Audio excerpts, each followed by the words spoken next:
Well, Aethergazer has now been out for a while, and I haven't done my review due to a bit of a sickness. My apologies on that behalf, but now I'm feeling pretty sprightly, and I want to get into talking about Aethergazer, talk about the general game and what you do in it, and like just the general structure of things, and my opinion on those things, and then talk about also my opinion on playing the game further into the future, how long will I stick with the game, and then I'll, at the end, kind of give my final thoughts on it. So, let's kind of jump into it, right? Now, for those who don't know, Aethergazer is developed and published by Yoastar. I don't really know why this information needs to be provided, but people generally provide it, so that's what it is. That doesn't mean much to me. I don't really have, like, a affiliation with Yoastar. I don't really follow game developers too closely, but it's made and published by Yoastar, so if that's a positive, then that's cool. If it's not a positive, then unfortunate, I guess, but yeah, that's the developers and the publishers.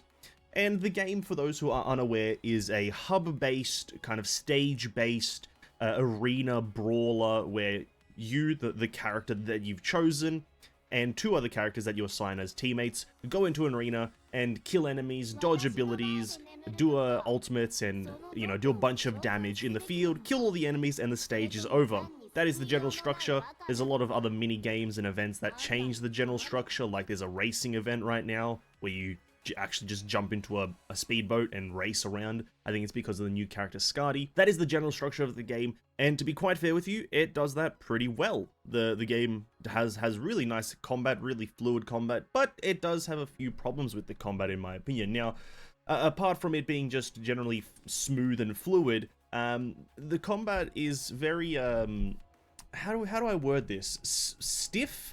Is, I guess, the way that I would word it. Now, I'll try to explain it with an example of when you're fighting enemies in an AoE, you know, there's a bunch of enemies around you, there's a lot of enemies here, there, left, right, it's really shit. Like, it's really, really bad if you're fighting a lot of enemies. Right now, there's no grouping characters in the game apart from Ashura, but even then, it's pretty shit grouping. And so, if you're fighting a lot of enemies spread out, because of the tab target nature of the game, and it being not 10 out of 10, it's really not, it's actually far from like 10 out of 10, it's like probably 3 out of 10 tab targeting. You will just naturally switch between enemies sporadically. It's not really controllable unless you're, well, unless you 100% know what you're doing. And so it feels like absolute arse if you're a single target character like Mrs. Osiris here, or if you're any other melee character. Usually it's a problem with melee, and you're fighting a group of enemies. It will just feel like butt, right? It will just feel like ass. Now, if you're fighting a boss though, a single target enemy, a 1v1, this game is fucking great. This game is phenomenal on single target 1v1 situations where you only have to keep track of one target, your camera angle or your target camera thingy is always on one enemy. When that is the case, it's a fucking phenomenal game. The combat feels great, the dodging, the getting out of abilities, the usage of abilities usually feels great.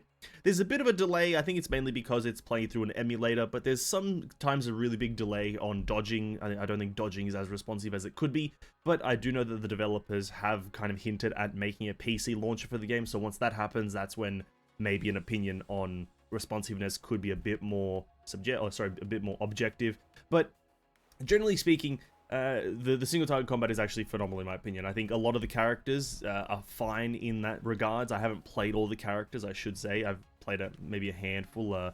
If I open up my modifier list here, I haven't played an exceptional amount, but we've played a few. The combat, that's kind of the combat. The AoE and the kind of a group targeting combat is really, really bad, but I do think that the single target is absolutely phenomenal. Moving on though swiftly, as I like to do, I do think that the building of the characters in the game that you do use and the acquisition of characters is pretty nice. I think like that kind of area of the getting and building characters is actually really nice. Now, talking about the building of characters, or the acquisition of characters as well, getting them, you obviously gacha them. You have a banner, you have one 5-star, or S grade rather, which is the big one in the middle, and then you have A ranks all on the side.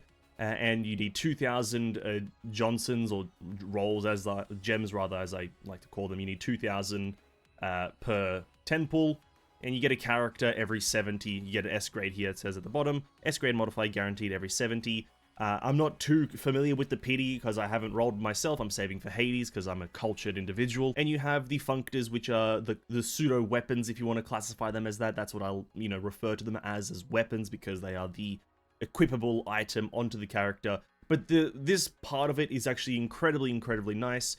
Just to quickly explain it, every 70 you are guaranteed a S grade or 5-star functor of the respective gen zone that you've chosen. So right now we're on Nile because I got Osiris's one recently, and when we roll on this and the moment we get a S grade functor or 5-star functor, we will always get a Nile one. Now you may be thinking, well, if it's a weapon, that must be there's specific ones. There are specific ones, but you will never be in a deficit or a problem to get them. Here's why. Whenever you get that 5-star grade functor, you don't actually get the functor. You get this unawakened kind of like little child thing here, which is a bit odd, but you get this thing, and it's a bit confusing, I should say, but you get this, and then when you go into like your inventory here, the functor, and you go to evocate, if you have one of these small children, you can then click on there, and then you can just directly craft the functor that you want. But that's the acquisition of the characters and the functors, which is the characters and the functors, getting them, absolutely fine. I think this game does a really good job of that. The building as well of characters is also one of my favorite parts. There's a lot of parts to everything, and they're all kind of unique and useful in their own regards. Now, going through them one by one, you've got the level of the character, which is the level of the character, there's nothing more to it. You have the level of your skills, your auto attack, your skill 1, 2, 3, and your ultimate. Also very simple and straightforward. You have your access key, which is your equipable kind of item, but look at it a bit more like every character naturally has their own weapon permanently equipped. So Osiris always has this scythe, but you just equip the functor, which is like a modification and a buff to the weapon, but that's being a bit more technical and stupid, so just look at it as the functor is the weapon, but you can level up the access key naturally as well to level 60, and once it's there, it's a max level, and that's that. You have your sigils, which are your equipable kind of artifact stat modifiers, and on each of these, you have like a set amount of skills depending on the slot. I'm not going to get too technical, by the way, because I think it's useless to get too technical. But you have a bunch of skill effects, and if people want a hand understanding it, think of it kind of like the Monster Hunter system of leveling up and getting stat boosts, is that you need to like slot into Fierce Assault, and I've got a few stacks of Fierce Assault giving me 24% attack bonus. I've got 2 hits of Berserk, which is crit rate, and you know, you can kind of look at it in a Monster Hunter way where you have a few different slottages of a specific stat, and that gives you a bigger bonus. Like here, I've got 17.5% skill damage bonus by having 7 of these slotted in, which is very handy. And I think that's an incredibly, very handy way to do it. It's very simple, very streamlined, but still very grindable. And also the leveling up and acquisition of these pieces is like as standard as you'd expect. You go into a run, you get the resources, you upgrade the piece that you've just gotten. And then the last part is the Aether codes, which I think is another different, like varied way of buffing your characters, which is essentially like 3 talents. If you want to look at like a talent, it's 3 nodes that you pick between 3 different chains of playstyle, each one kind of varying in way to play. At the bottom here we have survivability for Osiris. To the right here, the yellow one, we have damage, I believe, at least. Use yellow, I'm not sure if it's the best one. And to the left we have a different way to play the game. It's a slight altercation or alteration to playing the character, a slight different buff in different areas, to kind of suit the different playstyles of different players if they want to. Now, there is obviously gonna always be a best in slot because it's done through number simulation and whatnot, so if you want to find the best in slot, look it up. There's obviously answers on the internet. But this is a nice way to add a bit of uniqueness to each character's playstyle, so if you want to have a bit more of a tankier Osiris, you'll probably go down the middle tree here, probably. I believe it's red. And depending on if you obviously read them and understand them, you'll be able to figure out what each tree does. If it suits your liking, then you use it and you have a nice time. And that's all the singular character building, right? That's all that you take into consideration when building a singular character, and it's quite good in my opinion. I think it's great. I think everything that takes into consideration when building one character is very nice. Very handy, very good. Obviously now there is team synergy. That's a bit more just kind of having 2 characters that have a combo ultimate, like Osiris here as well as Shu. They have a combo ultimate where they make a massive tornado and deal a bunch of damage. But that again is going in a lot of detail, and then you also have gen zone bonuses, which is having 2 characters or 3 characters in the same party from the same gen zone, giving you an extra bonus, like having 2 Nile characters makes your modified mode have a more crit rate, and then having 3 of them boosts natural crit damage, and there's a bunch of other like little small tidbits like that. It's going into a bit more detail than I'd ever love to go to, but I think there is enough kind of variability in your build structure from character to team to have a lot of kind of freshness in the game if you want to try different runs. Which is, I think, very, very enjoyable, by the way. I think it's all very, very enjoyable to play and build these characters. Now, the next place I want to jump into is talking about the Challenges tab in the kind of the content window, if you will. Now, the Challenges tabs, for those who are unaware, is kind of what you'd look at as the pseudo-endgame grind, the things that you do at the end of the game. Now, I want to talk about a few of these ones, mainly the ones that are repeating, so that's the Hazard Zone Cleaning, the Recurring Dream, and the Dimensional Variable. I want to talk about these ones. Now, there are two others that I think are kind of important, the Casualty Survey, as well as the Past Grudges. Now, to quickly touch on these two just before, because these are very small ones, Casualty Survey is a one-and-done kind of situation, but I do like these type of puzzles where you go into a hexagon, or kind of like a tile-based puzzle, and you have to solve a few kind of like trigger puzzles and whatnot, lever switches and shit like that. I think that's very fun, but it's a one-and-done situation. And the same thing with the Past Grudges, this is a one-and-done situation where you have to go in and kill a bunch of enemies. Now, I haven't done this in one in a while because I haven't really streamed this game in a while, but this is just to go in, fight some enemies, and kill them as quickly as possible within a time limit to get some rewards. It's once done, once completed, never to see it again, but I think it's all very nice and handy to kind of get a nice gauge of the difficulty as well as the required power level. But those are those two systems. Now, for the three recurring ones, the three repeatable ones, let's start off with Hazard Zone Cleaning, which is the simplest one to understand, which in this one, it's just 3 or 4 stages, or 2 or 1, depending on how many you want to do, but there's 4 stages in total, and you do all these stages, and once you do them, you get these things, which let you reconstruct a little sigil to have more power. It really does sound very simple, but that's simply what it is. You just do a bunch of stages. If you want to do these A, B, C, they give you little bonuses that you can then take into the final one, which is quite a lengthy zone or node, I will say. But if you want, you can do A, B, C to get different like buffs for your characters to have an easier time in the final zone. But naturally speaking, you only have to do Hazard Zone Core to actually get all the rewards. And once you get all those rewards done, and once all the challenges are done, you can claim these things, and they let you power up your little sigils to a higher power level. That's really all it is. It's a simple one. It resets weekly or maybe twice a week. I can't exactly remember, as I haven't been doing this 100% of the time. But it's handy, it's useful, and it's simple. That's all it is. Going on to the next two, I want to talk about Dimensional Variable first, because this one I just don't really like right now. And this is the Elysian Realm, or kind of the roguelike system of the game. Now, for those who don't exactly know what that means, it's essentially you go in, you pick a character, a starting character. So if I go here, I can go to normal mode, and then I choose a bunch of buffs, and then I choose a main character that I want. So I want to use, let's say, Skadi, and then I choose 2 side characters. Let's say I choose Thundertusk and Egeltakelum, or whatever his name is. And now I get presented with a bunch of nodes, like Treasure Reward. Once I click Start Challenge, I get to choose my thing, I can click Engage, and then I'll start a series of challenges, or challenge nodes, where I have to just kill enemies as quickly as possible, and then I have to do 40 stages of that, and then once I do that, the whole Dimensional Variable is done. It's a roguelike system, like the Elysian Realm, or things like that. You go in, and you do a bunch of shit. Now, I have mixed opinions on this one, mainly because I think this game mode is pretty boring and pretty shit. And I don't think, oh god, that performance is terrible.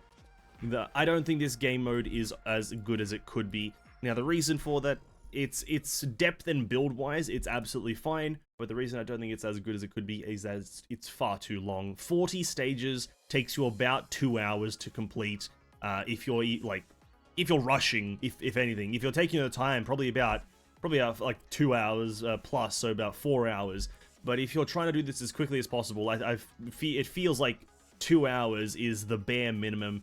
Mainly because before the reset this week, I tried to do a run as quickly as possible. It took me about, I'd say about 45 minutes to an hour to get 20 stages done.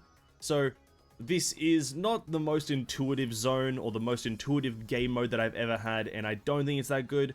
Now, I have heard news that around the 2.0 patch, there is expected to be a change, because that's when the CN version got a massive change to this, is during the 2.0 patch, and it got a refinement. A lot of the challenge stages were reduced down to about 20-25.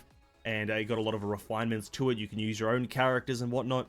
Now, that does sound great, but right now, I'm not going to judge the CN version when obviously we're playing on the global version, and so I'm going to classify this as a pretty shit game mode, mainly because of that. I just don't think these types of game modes need to be excessively long. I think skill requirement and also thought intensity when making decisions is important, not pure length. So I do not think the dimensional variable is good, but it is definitely there for those who want to have these long drawn-out runs. But be wary, they are motherfucking long. And then the last game mode is the recurring dream. Now, a simple way to understand this is it's the Elysian, not the Elysian realm, sorry, my apologies, I had a bit of a mind fart there. It's the Memorial Arena, a boss rush game mode. You go in, I think they're released throughout the days of the week. They're not all released at the same time, so no need to worry about having to do them all at once. But throughout the week, they are released one by one, and you just have to fight one boss with one team 5 times, or at least 5 times at 70 plus. I think it's 3 times if you're below level 70.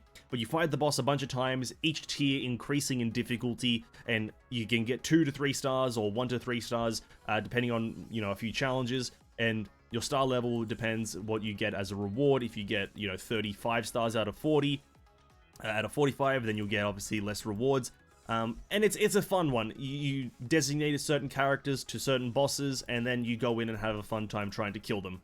There's really nothing much to it. It's a simple one, again, very simple grinding systems in this game, but this one is one of my favorites just because it is simple and straight to the point. You get it done, you get it cooking, and job done, right? That's simple how it is, just job done. And the final thing to quickly talk about is the events. Currently we're going through, I think, one of the bigger events that the game has had since its launch.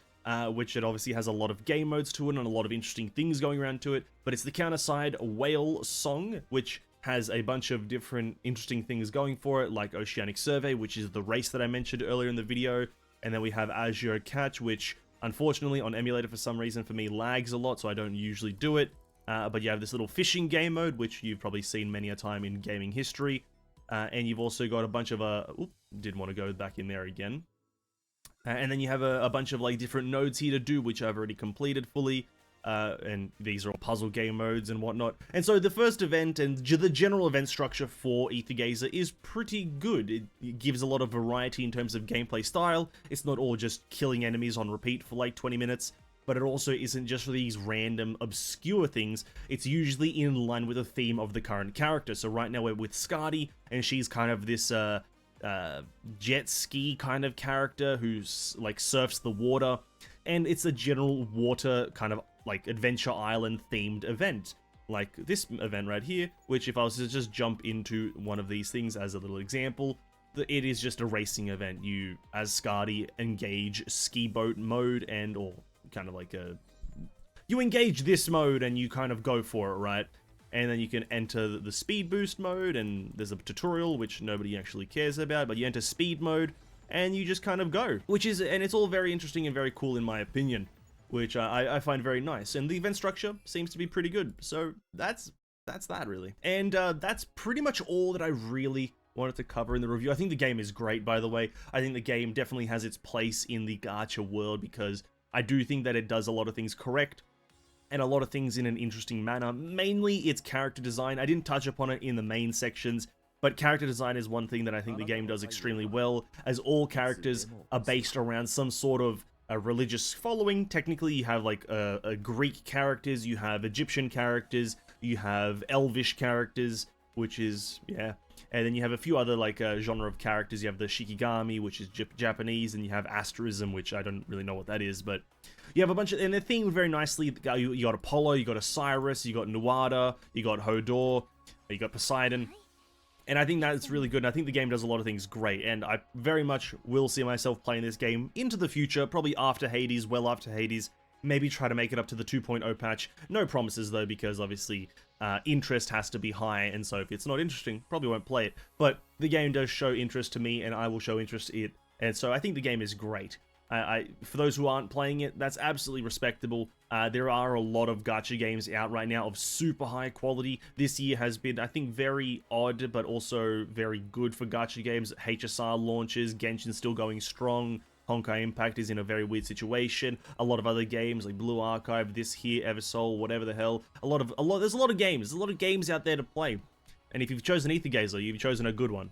But no harm done if you haven't chosen Aethergazer, and no harm in this transition to the ending. Guys, thanks so much for watching the video. Really, really appreciate it. Like and sub to the channel if you enjoy the review, and I'll catch you guys in the next video.